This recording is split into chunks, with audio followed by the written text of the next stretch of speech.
इस मान्यता के कारण सबसे ज्यादा पैसा है तिरुपति बालाजी के पास, पर फिर भी है गरीब। अगर धन के आधार पर देखा जाए तो वर्तमान में सबसे धनवान भगवान बालाजी है।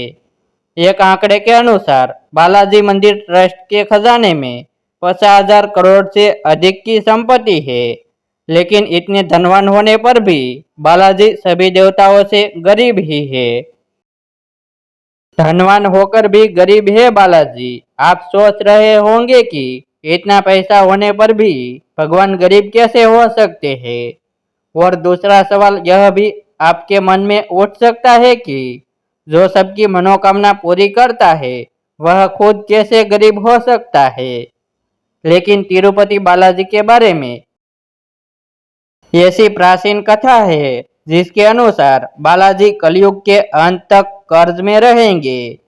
बालाजी के ऊपर जो कर्ज है उसी कर्ज को चुकाने के लिए यहाँ भक्त सोना और बहुमूल्य धातु एवं धन दान करते हैं। शास्त्रों के अनुसार कर्ज में डूबे व्यक्ति के पास कितना भी धन हो वह गरीब ही होता है। इस नियम के अनुसार यह माना जाता है कि धनवान होकर भी गरीब है बालाजी।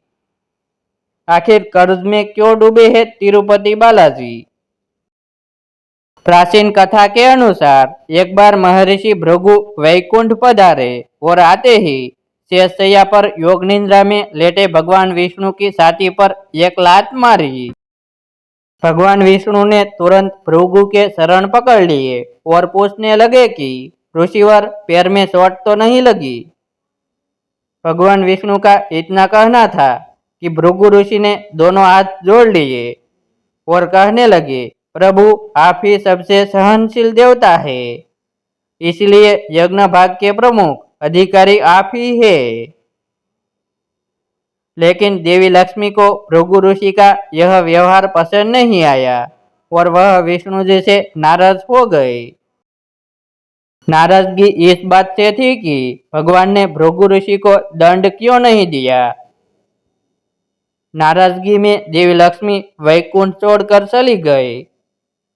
भगवान विष्णु ने देवी लक्ष्मी को ढूंढना शुरू किया तो पता चला कि देवी ने पृथ्वी पर पद्मावती नाम की कन्या के रूप में जन्म लिया है।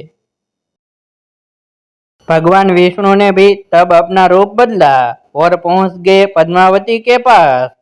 भगवान ने पद्मावती के सामने विवाह का प्रस्ताव रखा जिसे देवी ने स्वीकार कर लिया।